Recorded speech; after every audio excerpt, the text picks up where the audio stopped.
Gue kan ngelempar pertanyaan di Twitter dan juga di Instagram. Karakternya beda.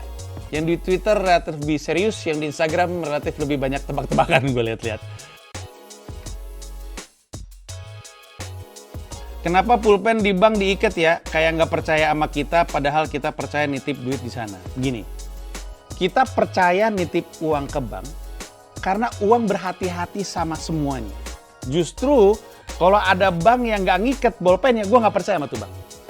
Karena sembarangan, uang bisa hilang, bolpen bisa hilang, apalagi uang gue. Justru lu ngelihat bank ini bagus atau enggak dari apa aja yang diamankan sama dia.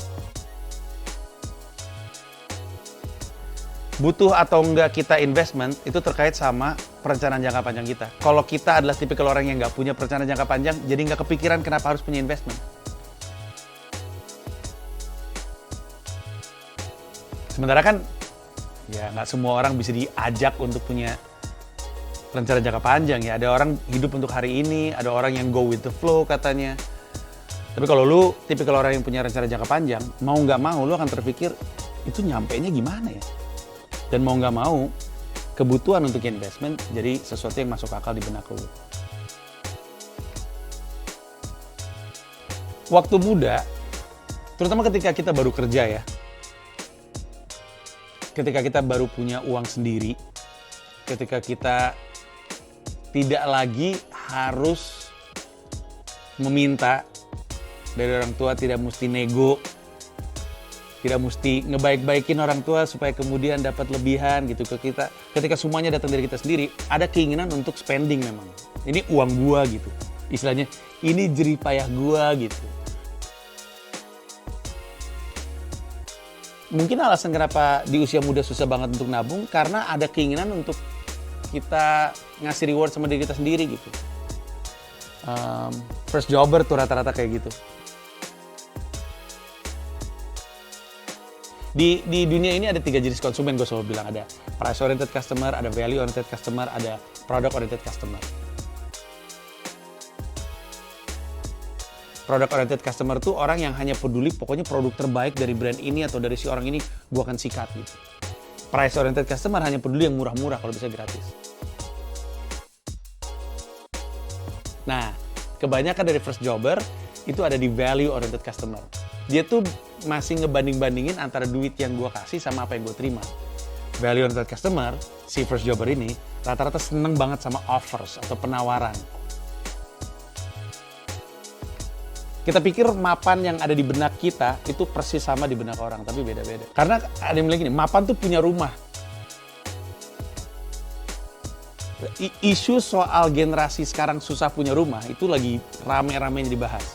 Jadi kalau misalnya dibilang, salah satu definisi mapan adalah punya rumah, dan mapan kemudian baru nikah, bisa-bisa nggak nikah loh.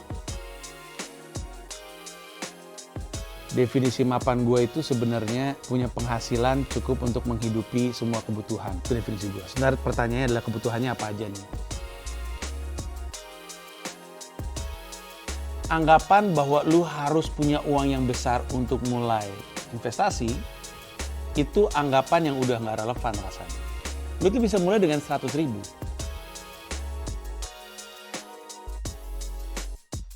Tapi kalau gue boleh ngasih pendapat, jangan memulai bisnis dengan uang pinjaman. Karena bisnis itu penuh dengan ketidakpastian. Ada banyak faktor yang menentukan revenue lu. Sementara yang pasti, lu mesti mulai balikin uang pinjamannya. Jadi di satu sisi ada banyak ketidakpastian dari sisi bisnis, di sisi lain lu pasti mesti balikin duit ke siapapun yang lu pinjam uangnya. Karena kalau kemudian pertanyaan adalah, lah terus kalau nggak ada duit, gimana mau berbisnis? Bisnis itu bisa dimulai tanpa modal. Dan gue tahu ini terdengar aneh, tapi sebenarnya enggak juga. Ada banyak cara pandang dalam memulai bisnis. Cara pandang pertama adalah dengan memahami lo mau bisnis apa, lalu yang dimulai duluan adalah mengumpulkan database terkait bisnis tersebut.